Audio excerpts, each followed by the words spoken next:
Hiện giờ mình đang đứng ngay chùa Linh Ứng của Bà Nà Hills thuộc thành phố Đà Nẵng, thành phố trực thuộc trung ương.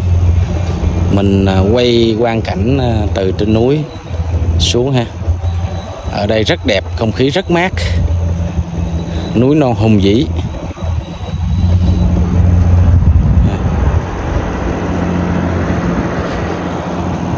Xa xa bên kia là cáp treo đưa du khách từ ở chân núi lên đỉnh núi ha.